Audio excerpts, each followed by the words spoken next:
Hi, so this video is a day late. I'm really sorry about it, but guess who decided to copyright me? Lily D. This video, some of the clips actually may be sped up because it was specifically the part 2 of Really You. So one half got copyrighted and the other half did not. Oh man, I just knocked over my camera. I'm picking it up. Sorry about that. Hi my lovelies, and welcome back to my channel. So today's video is something I've been excited to film this entire month, although it didn't exactly turn out the way I thought it would, because it's hard to do a lore video on a show that does different stories each episode.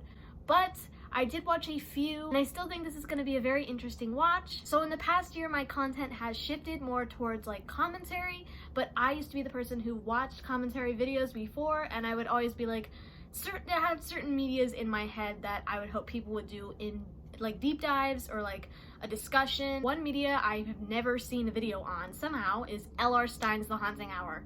Lily fucking D. Now, most kids, they look back on L.R. Stine and associate him with his Goosebumps book series that scared the shit out of us as kids. And although those were pretty scary, this one is the one that's stuck with me for so damn long. Nothing compares in my mind to L.R. Stine's The Haunting Hour, this series. Not to be confused with Haunting Hour, the movie? I didn't know that was a thing. A lot of people remember it because like when I was researching it came up and I saw like edits of it, but I actually never saw this, so maybe I should watch that next year. But if you're sitting here like, Lula, what the hell is L.R. Stine's The Haunting Hour? First of all, you've never truly lived. And second of all, we're gonna break it down. Now this anthology series presents just bone-chilling frights and fancy and dark morality tales for older kids who are unafraid of a good old-fashioned scare. Despite the show's title, the spooky stories are typically only 30 minutes each, actually more like 21 minutes. That is the exact length of literally every episode I watched. They're designed to produce shivers, but not nightmares. That being said, the sinister characters and frightening scenes may make even the most toilet-trained tiny tots wet their pants. Please keep them in another room.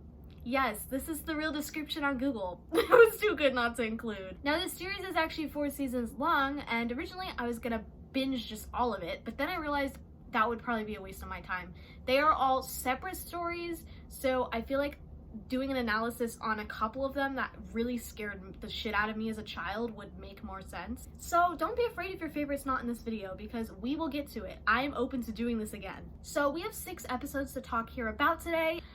Some of these episodes are 2-parters. That's another reason why I couldn't do all of them, because those take a lot more time. You know, they're 40-minute episodes basically, since they're 2 parts, each 21 minutes each. 42-minute episodes, my bad. I just felt not only would I be rushing this video if I watched all of them and then had to literally do an analysis on every single story in this damn series, but a lot of these episodes are ones that didn't really stick out to me as a child, and not every episode is good. There are bad episodes. You know, there's gonna be bad stories in a show that is a bunch of stories, so I want to focus on the ones that really stood out to me and honestly scared the shit out of me and haunt me to this day. This show did give me nightmares. Google lies to you. And of course, what this show is infamous for, Lily D. Now that we've got all of that out of the way, let's get into the video. So our first episode we have here to talk about today is called Catching Cold. So this episode's main character is actually played by Robert Capron, which, if that name doesn't sound familiar to you, he's Raleigh in the Diary of a Wimpy Kid live-action movies. I just thought that was fun to add. This episode starts out with Marty's mom making him clean his room, who's not in the mood to clean his room, like literally every child. But he hears the ice cream truck and stops what he's doing immediately to search for his money. And then he goes and asks his sister for money, who, if you don't recognize her,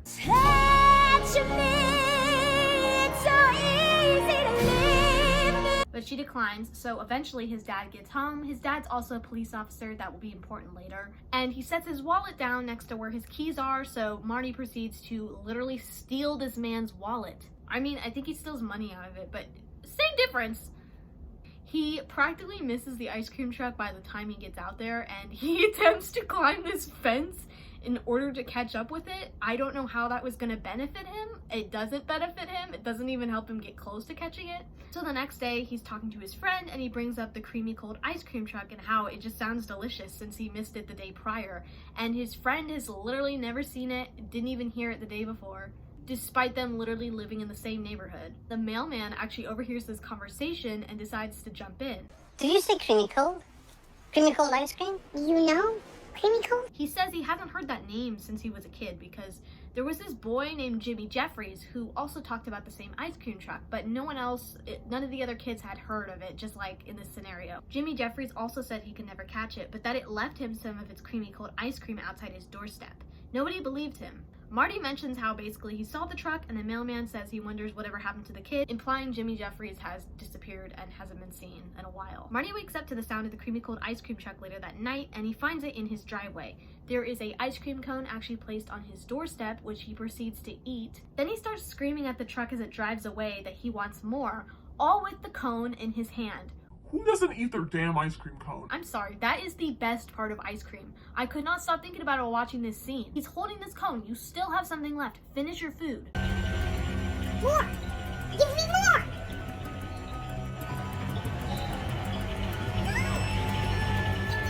That last bite with like the ice cream in the cone, like the very bottom when you... Oh my god. Hot take, no one probably cares, sorry. So the next day his friend actually invites him to the mall and this is where his behavior starts getting a little weird and obsessive. Marty says he wants to wait for the ice cream truck and will not be going to the mall with him.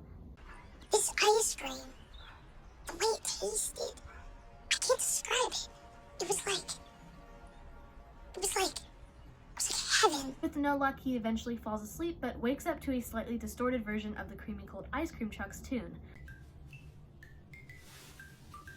Huh? When he goes to investigate, it's actually just the sink dripping, somehow dripping the tune, but then his alarm clock turns on. It does the same thing, a little distorted tune.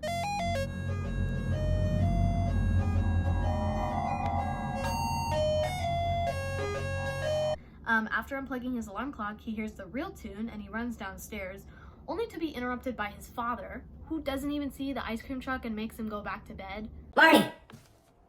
What are you doing out there? It was right there! What are you talking about?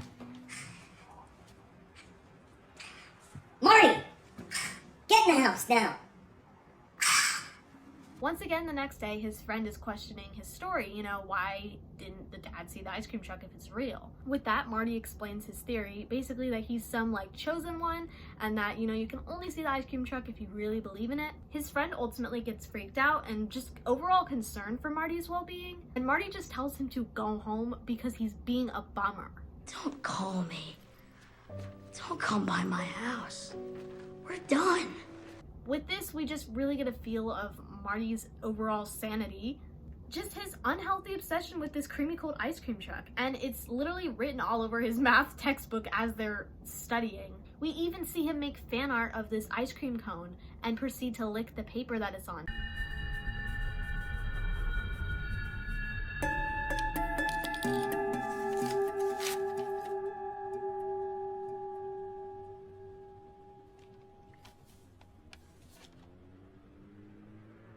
Because he misses it that badly. The next day, Marty's dad actually surprises him with a bike, and he seems pretty unimpressed, which prompts his dad to explain how he's a little concerned for him too. As I said before in the beginning, his dad's a police officer. So, Marty actually spots this, you know, the spiky, like, strip thingy that police officer, I don't know the name of it, but, like, if you drive over it, it, like, pops all your tires. It's, like, to stop chases and stuff like that.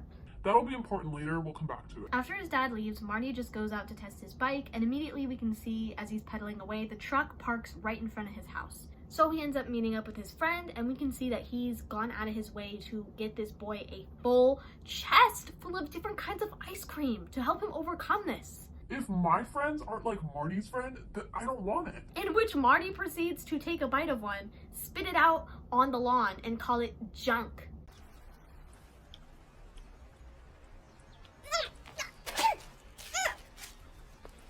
Junk! This is your creamy cold what a school hamburger is to the world's best steak. And then he offers to sell his bike to this kid. Listen, you like this bike. Give me $20, it's yours. Why do you want to sell it? I'm gonna catch the creamy cold truck so I can stock up. What do you think? Look, I'm gonna sell it to somebody. Anyway, after dinner, he sneaks out and steals his dad's keys to get the tire strip thingy that I mentioned earlier. He proceeds to set it up and camp out and wait for the truck to drive by, and to be honest, he really has no luck for a long time. That is until he randomly hears the music. As he's trying to get the strip out of the bag, it just gets stuck and he's unable to even stop the truck. The truck ends up turning around and he's able to have the strip thingy out of the bag by now, so he puts it on the road and it slashes the tires. His plan works and he goes to the window.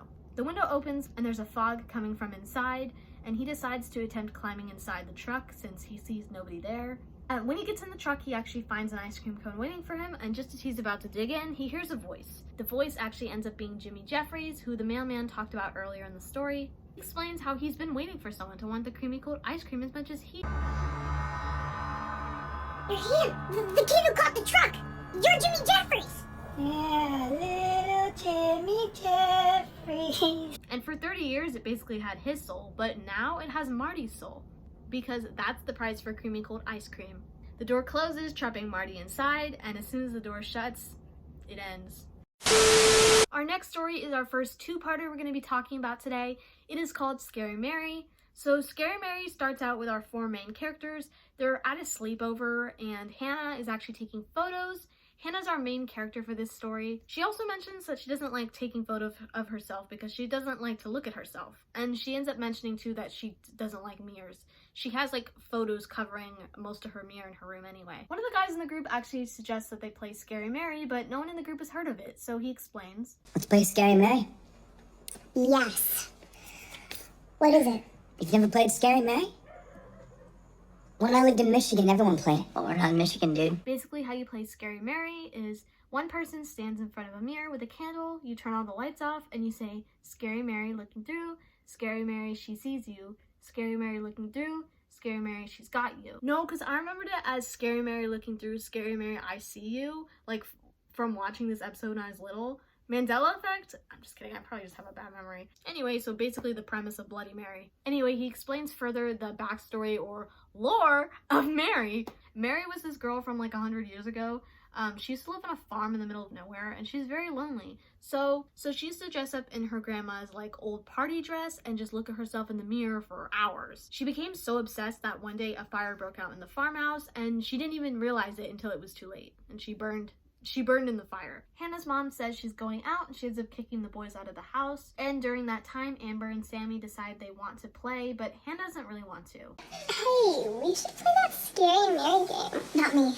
Come on. They end up doing, I don't know what it's called, but they like got 3 sticky notes, put them in a hat, and one of them has a dot, and they had to draw. Whoever got the dot has to do it. Hannah ends up being the one who gets the dot, and though reluctant, Hannah gets convinced to do it. She ends up saying the words in the bathroom and comes out to her friends gone, who decided to prank her. And the days after this, she just can't stop talking about Mary. We get this like really painful scene out of it with her and Eric as she's like trying to go back into her house, and Eric clearly wants to like stay, you know, because he likes her. But she's like, What are you doing now? I don't know. My mom wanted me to do some chores. Okay, I guess I'll go hang out with Tyler. Okay. Okay. after this occurrence, Hannah goes to take a shower, and when she's leaving the bathroom, we can see like the steam. Mary writes, "You are so pretty." Hannah starts to just really become obsessed with looking at herself in the mirror, just like Mary. So much so that she takes the photos off her mirror, despite saying earlier that she literally did not like mirrors and did not like looking at herself. Hannah's mom gets on her case about doing chores. Are you being straight with me? Yes! Stop it! Leave me alone! So as she's vacuuming, she spots this brush on the floor. It's a burnt, like, vintage old looking brush that has the letter M on it. So with that, she ends up just leaving for hours and leaving the vacuum on. And when Eric finally finds her in town and asks her why she left and that everyone's looking for her, her only response is just that she wanted to make herself look pretty for Mary because she felt bad for her. She buys like makeup and stuff, and that's out of character for Hannah because she's not really into that stuff. She's not like most girls. Which, with the cracked mirror and the brush, Eric assumes is their other friend, I can't remember his name, who mentioned earlier in the episode wanting to break into Hannah's house to scare her, but in fact it was not him. So Hannah decides to summon Mary again, and we get this kind of scene of like the other side of the mirror, which has these masked girls and they're all laughing, but it kind of reminds me of like either The Strangers or maybe I'm thinking of The Purge, I don't know. But like the masks remind me of that. It was really creepy. She gets pulled into the mirror, and soon after her mom comes in looking for her, hearing the crack in the other room. She wakes up trapped in a room, and she's now wearing like a old-fashioned dress. She's greeted by another masked girl giving her some tea, and Eric immediately believes when discovering and being called by Hannah's mom that Scary Mary has taken her. But no one else seems to be convinced by his story, because just like Bloody Mary, Scary Mary is a urban legend. Hannah is told by the masked girl that she gets to choose her mask basically, because Mary doesn't like to see people without them, resulting in Hannah pulling the girl's mask off to see her face is like faceless. It's like those thumbs from Spy Kids. Anyway, soon after, Eric convinces the group that they need to summon Scary Mary again in order to save Hannah. We're shown a room with several masked girls, and Mary plays the piano. She puts on a face and then asks, Has any boy come to call on you tonight? No, ma'am. The group says no, and she starts crying.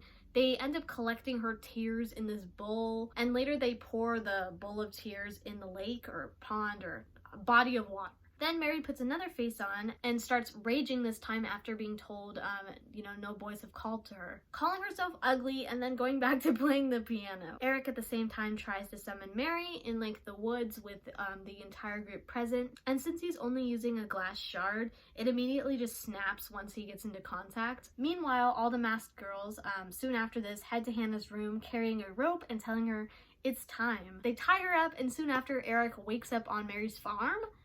What? I don't remember there being this many plot holes.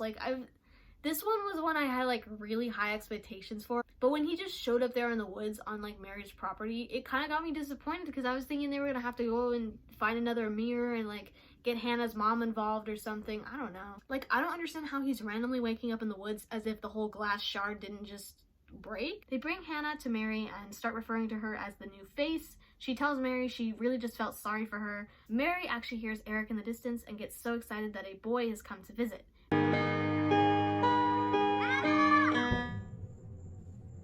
Is that a boy?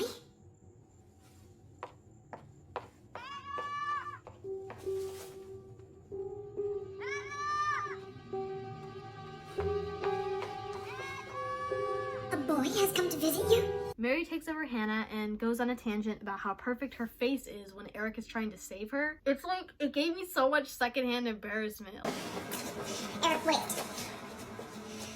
Why did you come for me, Eric? Why? Because you're Hannah. But my face. Tell me about my face. It's a good face, Hannah. A good face. Is that all? What do you want me to say? Tell the truth. That everyone wants to look at my face. That my face is the most beautiful face in all of creation. That when you look upon my face, you wish to never look away. That my lips are perfectly curved. That my nose tilts gracefully. But Eric immediately catches on that it's not Hannah because she acts nothing like that. And when Mary is in Hannah's like body or like pretends with her face to be her, we get told the information that basically she overheard the other girls, or she didn't actually overhear them, she was just lying, that they have to go through the River of Tears to escape. So as Eric and Hannah are attempting to travel back, the group is lighting the candle vigil for them in the forest, and the group reunites immediately, snapping a picture of the two in the forest that night, which Eric ends up putting on his wall. I think that was a cute way to end it, because like in the beginning where Hannah's saying like, oh, I don't even look at pictures of myself, I don't like myself that much, she's insecure, but at the end she's now taking a picture and having new memories. Now, before there was a Five Nights at Freddy's, this was my Five Nights at Freddy's. We open to a basketball game in session with our main characters starting a conversation on how ugly the mascot at their school is. What the heck is that thing anyway? Looks like it crawled out of some old guy's nose and grew claws. Well, Yellow Valley is home to some prehistoric marsupials. Could be a nod to that. The mascot's name is Big Yellow, but Drake actually read the school manual and talks about, well, you know, it says that if we get 50 signatures and a teacher sponsor, we can actually change the mascot. The teacher they have sponsor basically says they're required to inform the current mascot about the petition and suggests to maybe ask the basketball coach, since the teacher himself doesn't really know who's in the Big Yellow costume. And the coach actually says the team manager would know, since, you know, he left the duty up to them. And the team manager says the last team manager only knows who it is, and he graduated, but shortly disappeared after graduation. He does suggest to search the basement though, so that's exactly what the boys do. The boys go down there and they're immediately just met with this terrible stench. They decide to write a note after knocking and getting no answer, but when they try to slip it under the door, someone like yanks it. Freaked out, they run out of the basement, and the very next day they hold their mascot tryouts. No shocker here, the very last person they have to try out for the mascot is Big Yellow. Sorry, we're auditioning for a new mascot. Which they can't deny because it actually says they have to give everyone a fair shot. You know, Big Yellow kind of reminds me of a bug. I don't know what bug, but he just reminds me of a bug, but I can't place in my mind. Something that would be in Bug's life, or like, I was gonna say Mrs. Spider, but that's not the Bee Movie. You know, like the bugs that he talks to when he gets like stuck to the window.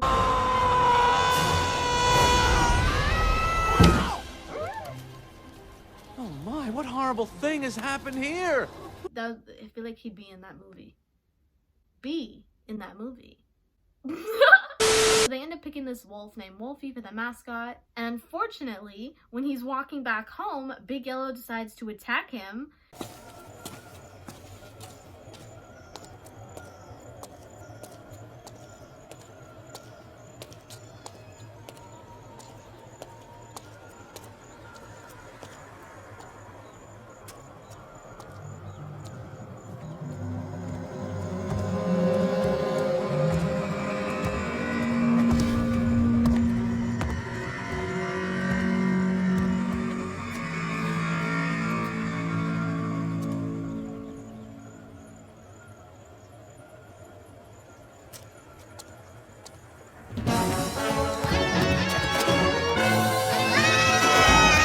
And Willie actually wakes up to Wolfie's head in his bed. It runs!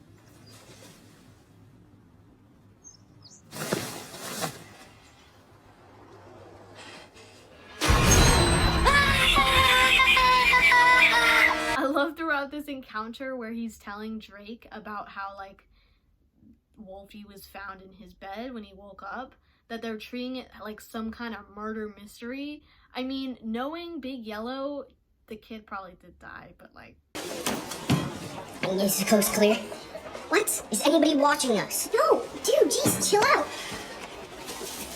Take a look. Anyways, this conflict actually causes Willie to go out on his own from here on out. Willie actually goes back down to the basement, this time entering Big Yellow's dressing room to speak with him, and he's not even in there, so he's able to snoop around. He finds Big Yellow's like wallet, which he assumes would have his like driver's license, ID, whatever, but it just has a school ID that is a picture of Big Yellow. He hears Big Yellow's big ass footsteps and starts panicking and accidentally bumps into Big Yellow's radio playing his song that he always dances to. And then as he's like creeping up to where Willie is hiding, as he starts creeping up to where Willie is hiding, Big Yellow just starts dancing to the song.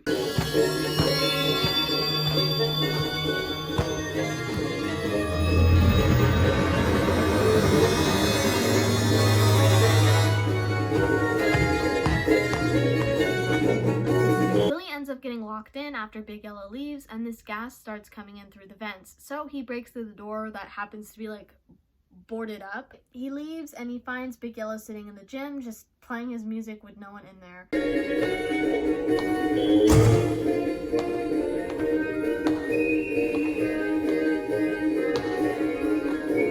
Willie decides he wants to really confront Big Yellow and pulls off his head to see who's inside the costume, but finds nobody. There's no body. Big Yellow then stands up and attacks Willie. We cut to a scene where Drake wakes up the next morning to miss messages from Willie. He rushes to school to find out why and finds the coach by Big Yellow's like dressing room because someone broke in. He just keeps calling Willie and like Willie's not answering, which seems very odd for him, but they're also in a fight, so there's nothing much he can really do. But he decides to go to the varsity game anyway and seeing if like Willie will show up, you know, because Big Yellow's gonna be there. But he doesn't, so he keeps calling and, you know, is like, hey, I know we're in a fight. Dude, come on, you can't be mad at me. I've said I'm sorry like 100 times.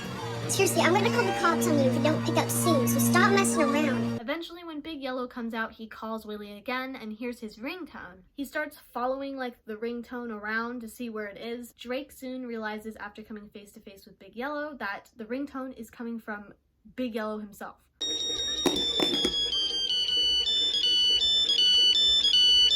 And then we cut to a scene of Willie being trapped inside Big Yellow.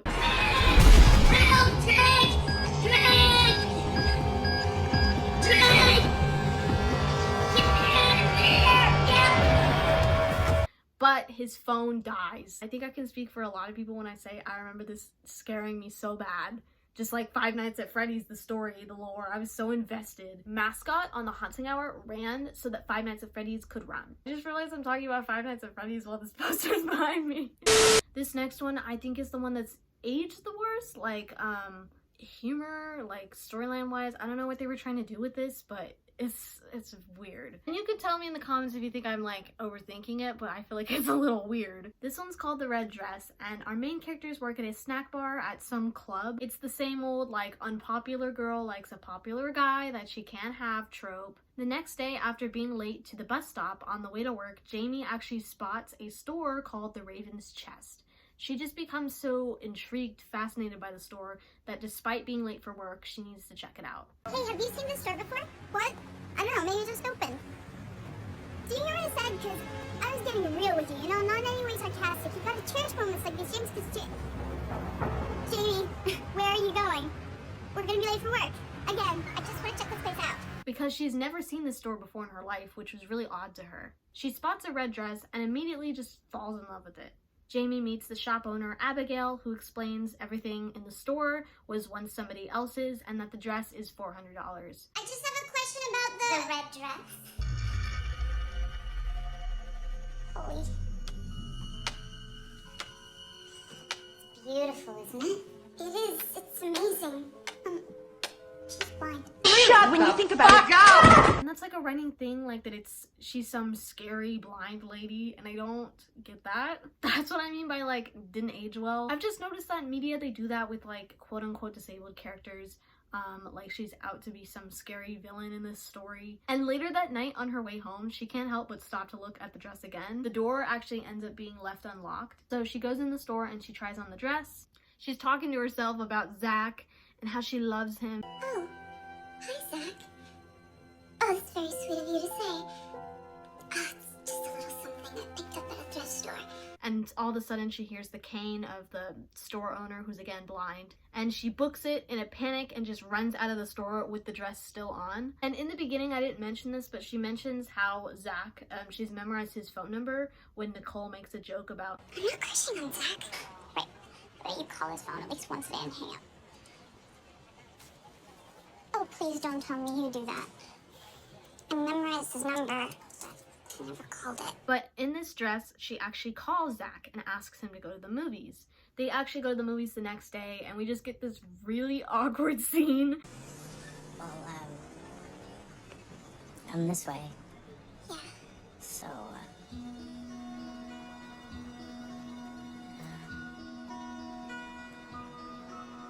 I'll see you. I don't know was there even tension there? It doesn't really, I don't know. After this date with Zach, Jamie actually becomes convinced that Abigail followed her or is following her and followed her into her house. But Nicole focuses more on the fact that she has stolen this dress and that it needs to be returned because she stole it. How do you pay for that? I sort of stole it. What? The door opened, okay? And I wanted to try it on, and I looked at so much in the cane goes, stop it! This is post-traumatic theft disorder. As she's on her way to return the dress, Zach calls her to invite her to a party, which is at the club that she works at. She's supposed to be serving. With this, she decides to not take the dress back and to wear the red dress to the party. Nicole confronts her on this and is just like, I don't even know who you are anymore. Zach invited me. No, I don't mean what do you think you're doing here. I mean, what are you doing in that dress? You said you were going to take it back. I was, but then Zach, you know what? I don't want to hear it. You're supposed to be helping me serve pina coladas to the snob squad, not try to hang out with them. You know what, Nikki? You're just jealous. Jealous? Of you. I don't even know who you are anymore. She goes with Zach anyway, and as they're dancing, she feels like she sees Abigail there. So she runs out of the party actually screaming and goes home.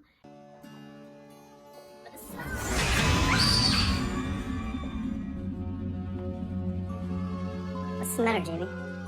What's wrong? I shouldn't have done this. and then is pulled into a room by Abigail. She wakes up the next morning to a call from Nicole, and as she's talking to Nicole, she's kind of like, oh, why is it so dark in here? And Nicole's like, it's 11 a.m. What do you mean it's dark? Please, you can have the dress back. I don't want it anymore. I'm sorry. And she tries looking for her glasses, and that is when she realizes she can't see because she's blind. Where are my glasses? Why is it so dark in here? What are you talking about? It's 11 o'clock in the morning.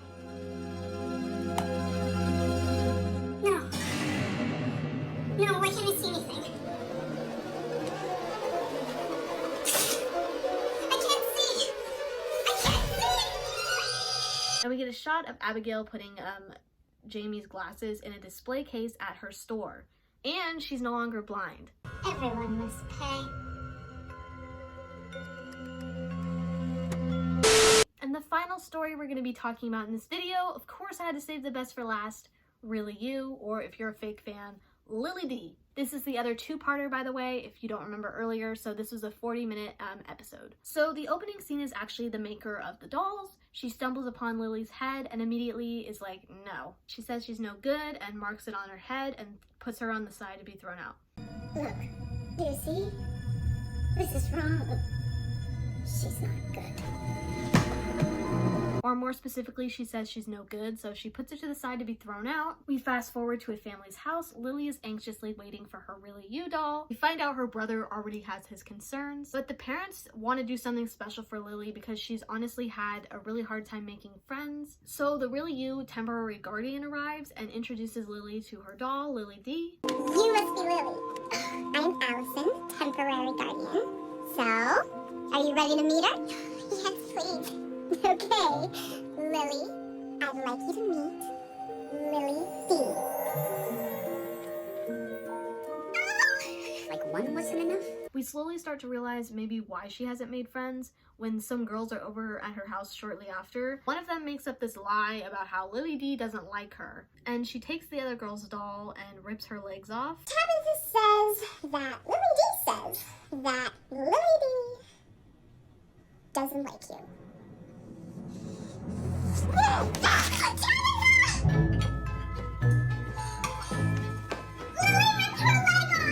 Lily's mom decides to take Lily D away from Lily due to this conflict, but the next day Lily's mom brings Lily D to the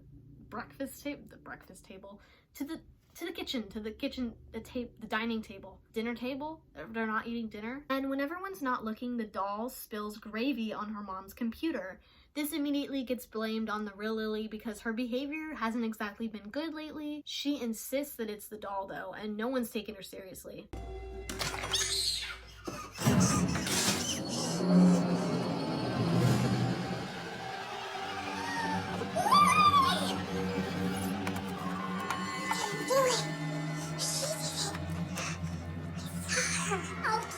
Later, Brandon, Lily's brother, asks Lily why she lied, and she tells him that Lily is alive and that Lily wants to hurt her. This gets Brandon really worried, honestly, but when he mentions it to his parents, they don't really think anything of it. I'm kind of worried about Lily. That's a new one. She really thinks that thing is like alive or something. This mom is so weird. She ends up tucking Lily D into bed with them, but the dad, who's like sane, basically takes Lily D and puts her back in the daughter's room because he thinks it's weird, because it is, because he's a little weirded out. But the next morning, Lily D is back in the parents' bed. He honestly assumes that it was the mom who did it, so he doesn't say anything. But this morning, Lily starts complaining of a sore, like, stiff neck. Lily gets home from school and tries to find Lily D, but is unable to. And Lily ends up falling asleep on the kitchen counter. Her brother and his friend are playing video games and, you know, not really paying attention to her anyway. Her brother does leave her some nachos though, so after she heats them up is when she falls asleep. Lily wakes up and her mom is just getting home, and the mom asks Lily, like, what's on your hands? Lily doesn't really know. Lily has been asleep. We soon find out that Lily D has actually written on her mom's wall, and Lily's somehow framed for it despite the fact that she was literally asleep when her mom walked in, so clearly... No, she did it! There you go again! You are in very, very serious trouble! So Brandon sets off to find out if the doll's really alive or not, because he wants to prove it wrong that the doll is not alive. So he sets up a camera in the parents' room, which Lily D finds and destroys in the night.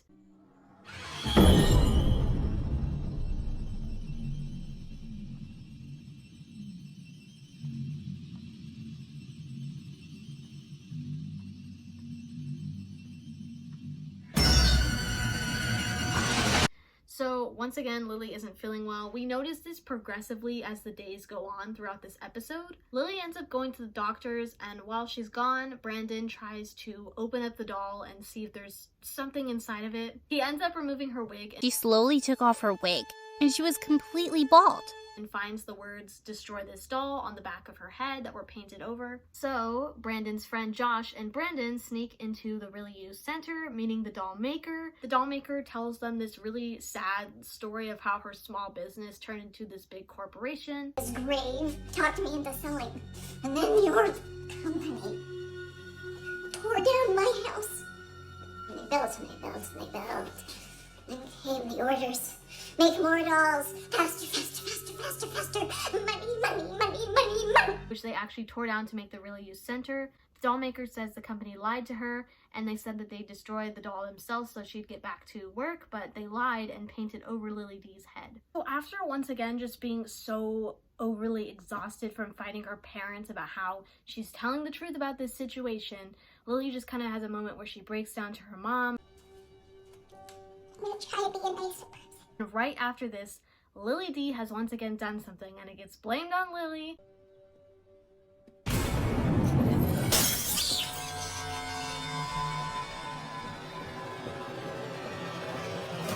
What have you done? No, she didn't. Literally straight after her mom storms out with Lily D and says, "I wish you were my daughter," implying she wishes the doll was her daughter, Lily's legs start to turn to plastic. They get all stiff.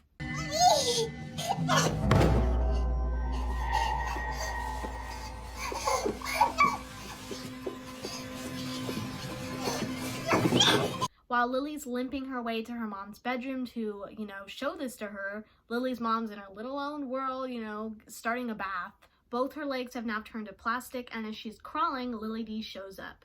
Lily tries to open the door to her mom, but her hands are now plastic too. Somehow her mom doesn't hear her blood-curdling screams, as if she's not just outside her door, and she falls to the floor. She's now completely a doll. This scene literally scared the shit out of me. This is the worst episode. Like, her arms, and legs slowly, turning into stiff plastic. That's my worst nightmare. Annabelle and Chucky, you can't even compete with this. Megan can't compete with this. After Lily is basically face down on the floor, now entirely a doll, Lily D, who's now human, flips her over and says, quote, A mother can like a doll, but she can't love it. And a mother will always love her child, but she can stop liking it. So now the mom will think I'm you. She already loved me. Then, all I need to do is make her like me. Then proceeds to shut Lily's open moving eye that's still alive, saying, "Goodbye, Lily, I always hated you." So maybe her friend was some kind of prodigy? Now that Lily D is actually like a human, she proceeds to clean the kitchen, do the laundry, and make her mom a snack, leaving both Brandon and Josh just flabbergasted. They walk in through the door to attempt to save her from this doll, and she's out here making the family dinner. She just did a full 180 and no one suspected anything. After dinner, Lily D actually puts the doll in the trash can outside, and the next morning as the trash is about to be picked up, Brandon notices something. Lily's doll has a birthmark, which we see earlier when Lily is actually having a checkup at the doctor's. They point out her birthmark for this reason. Has she always had this? That's a birthmark. But the mom only showed the Really You company pictures of Lily, a headshot, so they never knew she had that birthmark, and it was behind her neck, so how would they see that? This leads Brandon and his mom to realize the doll is actually Lily, and Lily D has taken over Lily's body. In fact, Lily D starts to run, and Josh chases after her. The mom just has a moment with Lily, realizing just how wrong she's been this whole time, and the dad is totally judging her. Then she just turns back to normal, and we get a sequence of Lily D transforming into a doll again.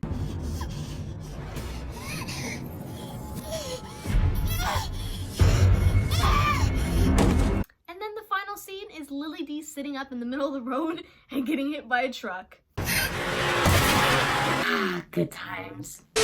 And that's this week's video.